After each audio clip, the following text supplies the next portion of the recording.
एक बार फिर से आप सभी का बहुत बहुत स्वागत है। आज हम आप सभी के लिए क्लास 12 पॉलिटिकल साइंस चैप्टर 4 लेके आए हैं।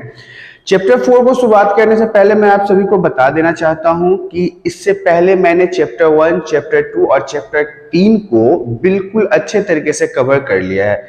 कई चैप्टरों के 2 पार्ट्स हैं, कुछ चैप्टरों के 3 पार्ट्स हैं। यदि आपने उन सभी चैप्टरों को नहीं देखा तो आप उसे जाके ध्यानपूर्वक देखें, जो कि आपके आने वाले एग्जाम के लिए काफी महत्वपूर्ण हो सकता है।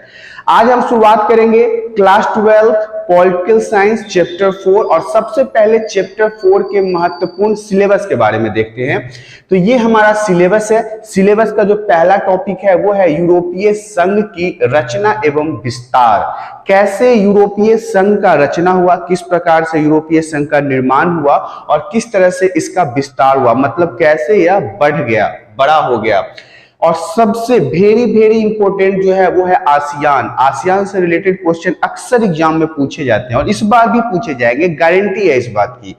इसलिए आपको आसियान को बहुत ही अच्छे तरीके से पढ़ना है। उसके बाद है चीनी अर्थव्यवस्था का उत्थान, मतलब जो चाइना है उसकी जो इकोनॉमिकल सिस्टम है उसका बढ़ोतरी कैसे हुआ, उत्थान कैसे हुआ, वो इतना विस्तार कैसे हो गया, वो इतना बढ़िया कैसे हो गया। भारत और चीन के संबंध के बारे में भी जानेंगे कि भारत और चीन का संबंध क्या है। ये आपके सिलेबस के वो इंपॉर्टेंट पॉइंट है जिसे सीबीएसई ने काट के छांट के आपके लिए परोसा है। इन सभी चीजों को पढ़ने के लिए आपको पूरे चैप्टर को विस्तार से पढ़ना होगा ताकि आपको पूरा चैप्टर सही तरीके से समझ में आए। क्योंकि जिस तरह से इस बार सीबीएसई ने अपने पैटर्न को सेट किया है, यदि इनके पैटर्न के हिसाब से चैप्टर को पढ़ा जाए तो मुझे लगता है 80% बच्चों को ये चीजें समझ में ही नहीं आएगी। इसलिए हमें पूरे चैप्टर को डिटेल से समझना जरूरी है। सबसे पहला टॉपिक कहता है सत्ता के वैकल्पिक केंद्र। जो सत्ता थी, जो ताकत थी, उसका वैकल्पिक केंद्र क्या है। तो देखिए, आप सभी को पता है कि सोवियत संघ के विभाजन के बाद, मतलब जो यूएसएसआर था उसके टूट जाने के बाद विश्व में अमेरिका का वर्चस्व आ गया। मतलब एकमात्र शक्ति जो थी वो अमेरिका बच गई, अमेरिका का वर्चस्व कायम हो गया। कुछ देशों के संगठनों का उदय सत्ता के वैकल्पिक केंद्र के रूप में हुआ। जब यूएसएसआर बिल्कुल पूर्ण रूप से विघटित हो गया, जब यूएसएसआर के 15 देश बिल्कुल टूट गए, उसके बाद कुछ देशों ने खुद का संगठन बना लिया, मतलब आपस में मिलजुल के एक संगठन का निर्माण किया जो सत्ता के वैकल्पिक केंद्र के रूप में हुआ। मतलब कि अगर कोई मनमानी करना चाहे, यदि अमेरिका अपने वर्चस्व को दिखाना चाहे तो वहां पे ये सब संगठन जो हैं वो उन्हें रोक सकते हैं। ये संगठन अमेरिका के प्रभुत्व को सीमित करने के लिए बनाया गया था। यदि अमेरिका ज्यादा दादागिरी दिखाए, ज्यादा तानाशाही दिखाए, ज्यादा वर्चस्व दिखाए तो उनको लगाम लगाने के लिए, उनको उनके गति में अवरोध डालने के लिए ये वैकल्पिक केंद्र बनाया गया, क्योंकि ये संगठन राजनीतिक तथा आर्थिक रूप से शक्तिशाली हो रहे हैं। अब देखिए, बहुत सारे ऐसे संगठन हैं जो वाकई में राजनीतिक रूप से, आर्थिक रूप से, सैन्य रूप से, पैसे के अगर हिसाब से देखें तो वो काफी मजबूत हैं। यही था हमारा वैकल्पिक केंद्र। क्षेत्रीय संगठन के बारे में भी जानना आपको जरूरी है। क्षेत्रीय संगठन क्या है? तो क्षेत्रीय संगठन प्रभु सत्ता संपन्न देशों के स्वैच्छिक समुदायों की एक संधि है। क्षेत्रीय संगठन कहने का यह मतलब हुआ कि जो प्रभु सत्ता संपन्न देश है, जो देश बिल्कुल अपने आप में एक शक्तिशाली है।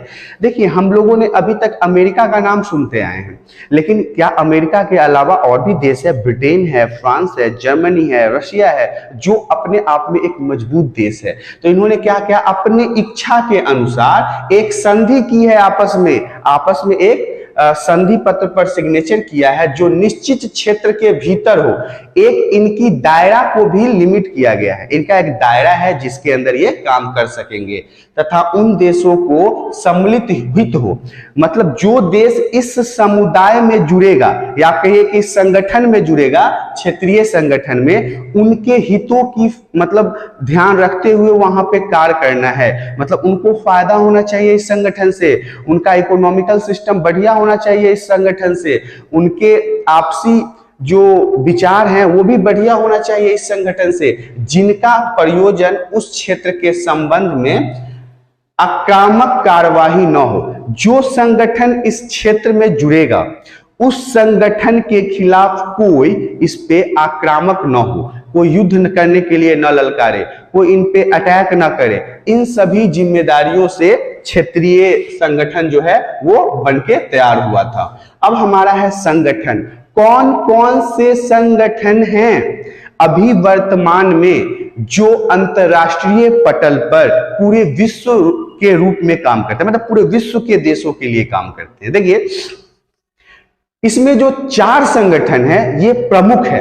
अगर आपसे कोई पूछे कि संगठन कौन कौन से है तो आप वहां पे बताइएगा कि पहला है यूरोपीय संघ, दूसरा है आसियान जिसके बारे में अभी हम विस्तार से पढ़ेंगे, यूरोपीय संघ के बारे में भी विस्तार से पढ़ेंगे, ब्रिक्स के बारे में विस्तार से पढ़ेंगे और सार्क के बारे में भी विस्तार से पढ़ेंगे। इसमें से जो मोस्ट इंपोर्टेंट है वो है यूरोपीय संघ और आसियान। आसियान से क्वेश्चन हमेशा पूछा जाता है, इसलिए आप आसियान और यूरोपीय संघ को ध्यान से देखिएगा।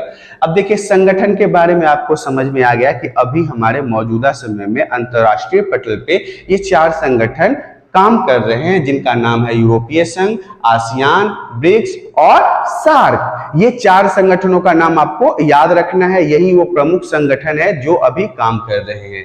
अब देश की अगर बात कर ली जाए कि कौन कौन से देश अभी इसमें शामिल हैं, तो देखिए चीन भी है, जापान भी है, भारत है, इजराइल है और रूस है। ये सारे देश जो हैं इन संगठनों में मिले हुए हैं, इन संगठनों का एक हिस्सा भी हैं। मतलब ये जो 4 संगठन मैंने आपको बताया उनमें कहीं ना कहीं इनका मेल जोल है। सबसे पहले आता है चीन, जापान, भारत, इजराइल और रूस। ये प्रमुख देश हैं। हमारा भारत भी जो है इन संगठनों का एक हिस्सा है। तो यहाँ पे अगर आपसे पूछे कि देश जो है वो उनके नाम बताएं कि कौन कौन से देश शामिल हैं, तो वहां पे आप बता सकते हैं चीन, जापान, भारत, इजराइल और रूस जो है इन सभी अंतरराष्ट्रीय संगठनों के हिस्से में आते हैं। मतलब एक तरह से कहिए कि आप इनका जोड़ है, जुड़ाव है इन संगठनों से। क्षेत्रीय संगठन के उद्देश्य क्या हैं? जो क्षेत्रीय संगठन का निर्माण किया गया उसका उद्देश्य क्या है, किस कारण से उसे बनाया गया था? तो सबसे पहले बता दूं कि सदस्य देशों में एकता, जो इन क्षेत्रीय संगठन में शामिल होंगे, जो देश शामिल होंगे, उनके अंदर, उनके बीच एकता होना चाहिए, किसी भी प्रकार का मतभेद नहीं होना चाहिए। और उनकी जो भावनात्मक क्रिया होगी, जो एकता का भावना होगा, उनको मजबूत करने का कार्य ही क्षेत्रीय संगठन करता है। क्षेत्रीय सहयोग को बढ़ावा, मतलब आपस में एक दूसरे की मदद करके एक दूसरे को आगे खींच के लेके आए, उनकी अर्थव्यवस्था को मजबूत करें, उनके सांस्कृतिक व्यवस्था को मजबूत करें, उनके राजनीतिक व्यवस्था को मजबूत करें। इस तरह से क्षेत्रीय संगठन इन आपसी देशों का, मतलब सदस्य देशों के ऊपर काम करता है। सदस्यों के बीच आपसी व्यापार को बढ़ाना। अब इनके अंदर सपोज कर लीजिए कि 4-5 देश हैं, एग्जाम्पल के लिए मैं बता रहा हूं आपको कि 4 से 5 देश इनके अंदर आ चुका है। अब इनका काम है इन 4-5 देशों को आपस में एक मीटिंग करवाएंगे और कहेंगे कि आप अपना व्यापार इस देश में करो, उसको कहेगा कि आप अपना व्यापार इस देश में करो। इस तरह से आपसी सहमति से ये 5 देश एक दूसरे के अंदर व्यापार करेंगे, जिससे इनकी आर्थिक स्थिति मजबूत होगी। क्षेत्र में शांति और सौहार्द को बढ़ावा, अपने क्षेत्रों में या फिर जो ये पड़ोसी देश है इनके, जो इनके संगठन में शामिल है, इनमें किसी भी प्रकार की कोई अशांति नहीं होनी चाहिए, न युद्ध होना चाहिए, न किसी विवाद को उत्पन्न होना है, न किसी लड़ाई झगड़े को है। मतलब आपस में मिलजुल के बिल्कुल शांति रखेंगे, यही काम है क्षेत्रीय संगठन के उद्देश्यों में। विवादों को आपसी बातचीत द्वारा निपटाना है। ऐसा नहीं कि अगर किसी बात पे अगर कहा सुनी हो गई या मन मुटाव हो गया तो आपस में आप युद्ध छेड़ दोगे, नहीं, ऐसा बिल्कुल नहीं है। हम 5 देश, अगर एग्जाम्पल के लिए हम 5 देश हैं क्षेत्रीय संगठन में, हम 5 ऑन द टेबल बैठेंगे, आपस में बात करेंगे और जो भी विवाद होगा उसे हम निपटा लेंगे। इस तरह से आपने देखा कि क्षेत्रीय संगठन के उद्देश्य क्या है, ये इंपॉर्टेंट पॉइंट है, आपको मैंने समझाया है, आप इसे याद। वेरी इंपॉर्टेंट है मार्शल योजना। इसे तो आप बिल्कुल रट लीजिए, लिख लीजिए, दिमाग में बिठा लीजिए, क्योंकि ये हर एक साल के पेपर में आता है पॉलिटिकल साइंस के। तो इसे ध्यान से देखिएगा कि मार्शल योजना क्या है। बहुत ही आसान है और मैं और ज्यादा आसानी से आपको समझाऊंगा जो आपको बहुत अच्छे से समझ में आ जाएगा। लेकिन एक बार में समझ नहीं आएगा, 2 बार सुनना है, 3 बार सुनना है, जब तक ये समझ ना आ जाए तब तक सुनते रहना है। तो देखिए मार्शल योजना क्या है। आप सभी को पता है कि द्वितीय विश्व युद्ध के दौरान बहुत जान माल की क्षति हुई थी, बहुत नुकसान हुआ था, बहुत सारे पैसे खर्च हो गए, बहुत सारी तकलीफों का सामना करना पड़ रहा था। तो द्वितीय विश्व युद्ध के बाद जो सबसे ज्यादा क्षति हुआ वो यूरोप को हुआ। क्योंकि यहाँ पे मैं आपको बता दूं कि याद होगा आपको बर्लिन का दीवार, जो जर्मनी की राजधानी बीचों बीच खींची गई थी। एक तरफ हमारा यूरोप था, दूसरे तरफ हमारा यूएसएसआर था, मतलब एक तरफ रूस का संगठन, एक तरफ यूरोप का संगठन और बीच में बर्लिन की दीवार। और ये यूरोप के अंदर था, जर्मनी, बर्लिन, इसलिए सबसे ज्यादा क्षति जो हुआ वो यूरोप को ही हुआ। द्वितीय विश्व युद्ध के बाद यूरोप को बहुत नुकसान पहुंचा और अमेरिका खेमे में पश्चिमी यूरोप की अर्थव्यवस्था को दोबारा खड़ा करने के लिए अमेरिका ने बहुत जबरदस्त मदद किया। जबरदस्त मदद करने के कारण ही इस योजना को हम मार्शल योजना कहते हैं। फिर से समझिए मार्शल योजना क्या है। द्वितीय विश्व युद्ध की समाप्ति के बाद यूरोप में बहुत ज्यादा नुकसान हुआ। इस नुकसान को देखते हुए अमेरिका ने अपने यूरोप, मतलब उसके साथी संगी जो देश थे, जो उनके साथ खड़े थे, उनके अर्थव्यवस्था को पुनः फिर से वापस मजबूत करने के लिए, फिर से शक्तिशाली बनाने के लिए बहुत बड़ा पैसा खर्च किया, बहुत बड़ी योजना लेके आया, जिसे हम मार्शल योजना के नाम से जानते हैं। आशा करता हूं कि अब आपको मार्शल योजना समझ में आ गया होगा। मार्शल योजना के तहत, मतलब इसके दौरान 1948 में यूरोपीय आर्थिक सहयोग संगठन की भी स्थापना हुई। 1948 में क्या हुआ? यूरोपीय आर्थिक सहयोग संगठन का स्थापना हुआ और 1949 में यूरोपीय परिषद, मतलब राजनीतिक मामलों की देखरेख करने वाले संगठन का निर्माण हुआ। यहाँ पे 2 बातें आप याद रखिएगा। पहला तो मार्शल योजना तो हो गया, मार्शल योजना आपको समझ में आ गया। लेकिन इसी समय में 1948 में यूरोपीय आर्थिक सहयोग संगठन की स्थापना हुई। इसका काम क्या था? आर्थिक सहयोग संगठन अपने अंदर आने वाले उन सभी देशों के इकोनॉमिकल सिस्टम पे काम करता था, मतलब उनके आर्थिक स्थिति को मजबूत करने का काम करता था। 1949 में क्या हुआ? यूरोपीय परिषद का निर्माण किया गया, जो इनके अंदर जो सहयोगी देश थे उनके अंदर ये राजनीतिक से जुड़ी हुई चीजों की देखरेख करते थे।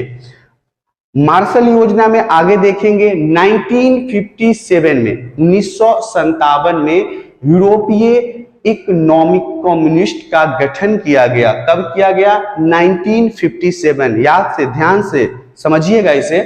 1957 में यूरोपीय इकोनॉमिक कम्युनिस्ट का गठन किया गया। लेकिन सबसे कमाल की बात यह है कि ये सारे गठनों को अब आपको भूल जाना है, जो इससे पहले हुआ या फिर जो 1957 में हुआ।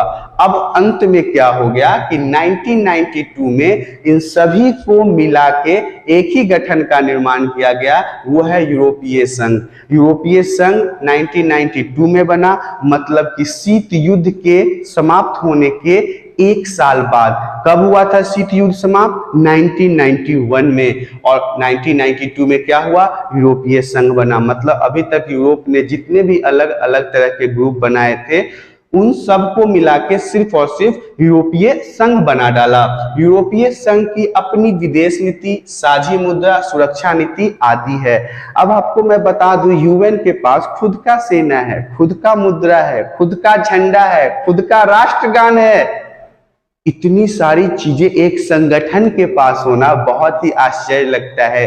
ये सारी चीजें देश के पास होती है, राज्य के पास होती है तो सोचा जा सकता है, लेकिन एक ऐसा संगठन भी है जिसके पास खुद की विदेश नीति, साझी मुद्रा और सुरक्षा नीति और सेना और झंडा और राष्ट्रगान भी है इसका अपना। तो ये सारी चीजें यूएन के पास है, जिसे हम यूरोपीय संघ के नाम से। नेक्स्ट टॉपिक हमारा है यूरोपीय संघ का गठन। अब देखिए यूरोपीय संघ के गठन के बारे में जानते हैं, जिसे अब हम जानेंगे कि यूएसएसआर के विघटन मतलब रशियन का जो संघ था उसके खत्म होने के बाद 1992 में क्या हुआ, यूरोपीय संघ का गठन हो गया, निर्माण किया गया यूरोपीय संघ का। गठन का नेतृत्व किया। अब इसमें एक क्या हुआ कि एक आम विदेशी और सुरक्षा नीति थी, इसके अंदर न्याय पर सहयोग और एकल मुद्रा के निर्माण की नींव रखी। अब देखिए यूएसएसआर के विघटन के बाद यूरोपीय संघ का निर्माण हुआ 1992 में। ध्यान से समझिएगा हर एक पॉइंट को। 1992 में यूरोपीय संघ का गठन हुआ। संघ के गठन का नेतृत्व किया। अब जो गठन बना उसका नेतृत्व हुआ, और जिसमें एक आम विदेशी सुरक्षा नीति थी। एक आम विदेशी सुरक्षा नीति कहने का मतलब है इनका अपना विदेश नीति और सुरक्षा नीति था। न्याय पर सहयोग और एकल मुद्रा के निर्माण की नींव रखी। इन्होंने अपने संघ के आने वाले सभी देशों के अंदर न्याय की प्रक्रिया शुरू की। यूरोपीय संघ ने क्या किया, यूरोपीय संघ जो था, जो यूएन का सिस्टम था, उसने 2003 में अपना खुद का कॉन्स्टिट्यूशन बनाने का भी सोचा, मतलब संविधान बनाने का सोचा, लेकिन उसमें यह असफल रहा। यूएन के पास खुद का मुद्रा है, यूएन के पास खुद की सेना है, यूएन के पास दुनिया की सबसे बड़ी अर्थव्यवस्था है, यूएन के पास खुद का राष्ट्रगान है, यूएन के पास खुद का प्रतीक है, चिन्ह है, मतलब झंडा है। इतना होने के बाद भी 2003 में यूएन ने खुद का संविधान बनाने का सोचा, जिसमें वो असफल हो गया। यूरोपीय संघ के गठन के उद्देश्य क्या है, किन कारणों से यूरोपीय संघ के गठन का निर्माण किया गया? तो सबसे पहले मैं आपको बता दूं, इसमें आएगा एक समान विदेश व सुरक्षा नीति। किसी भी उसके अंदर आने वाले किसी भी देश को कम, कमजोर या गरीब नहीं समझना है, सबको एक समान लेके चलना है। और यूएन की जो विदेश नीति होगी वो सभी देशों पर समान रूप से कार्य करेगा। आंतरिक मामले तथा न्याय से जुड़े मामलों पर सहयोग। अगर कोई अंदरूनी परेशानी होती है यूएन संगठन के अंतर्गत आने वाले देशों में, या किसी भी प्रकार के न्याय से जुड़ा हुआ मामला है, तो उस पे यूएन अपना विचार रखेगा और यूएन के जो सदस्य हैं इसकी जांच करवाएंगे और इसका बिल्कुल दूध का दूध और पानी का पानी हिसाब रखेंगे, किसी के साथ अन्याय नहीं करेंगे। एक समान मुद्रा का चलन। इनका मानना था कि यूएन के अंदर आने वाले देश और संगठन में एक ही पैसा चलाया जाए। हालांकि यहाँ पे मैं आपको बता दूं, यूएन जो है उसका अपना मुद्रा है यूरो। वीजा मुक्त आफगन, इनके अंतर्गत आने वाले सभी देशों में किसी भी देश को वीजा लेने की जरूरत नहीं होती। अगर जिस तरह से इनका विचार था, ये सोच रहे थे कि ऐसा होना चाहिए कि कहीं भी लोग आ जा सके, वीजा लेने की आवश्यकता नहीं होनी चाहिए। यूरोपीय संघ की विशेषताएं। अब देखिए अगर कुछ कमियां होती हैं किसी चीज में तो उनकी विशेषताएं भी होती है। तो आज हम यूएन की कुछ विशेषताओं के बारे में बात करेंगे और आगे चल के हम यूएन की कमियों के बारे में भी बात करेंगे। इनकी गलतियां क्या हैं, इनमें खामियां क्या हैं। तो आइए शुरुआत करते हैं इनकी विशेषताओं से। यूरोपीय संघ समय के साथ एक आर्थिक संघ से तेजी से राजनीतिक रूप में विकसित हुआ। इसे आर्थिक विकास के लिए बनाया गया था यूरोपीय संघ को, लेकिन आगे चल के ये राजनीति में भी आ गया और राजनीतिक रूप से अपने आप को विकसित किया। यूरोपीय संघ एक विशाल राष्ट्र राज्य की तरह कार्य करता है। विशाल राष्ट्र कहने का मतलब है एक देश और एक सरकार। यह एक देश भी है और एक सरकार की तरह काम करता है। इसका अपना झंडा है, मैंने पहले ही बताया था, इसका अपना झंडा है, इसका अपना गाना है। गाना मतलब कोई फिल्मी गाना नहीं है, इनका अपना मतलब राष्ट्रगान जो होता है अपने देश के प्रतीक के लिए, वो है स्थापना दिवस है। जैसे हम अपने स्वतंत्रता दिवस मनाते हैं वैसे ही अपना स्थापना दिवस मनाते हैं। और अपनी एक मुद्रा भी है, जिस मुद्रा को हम किस नाम से जानते हैं, यूरो के नाम से जानते हैं।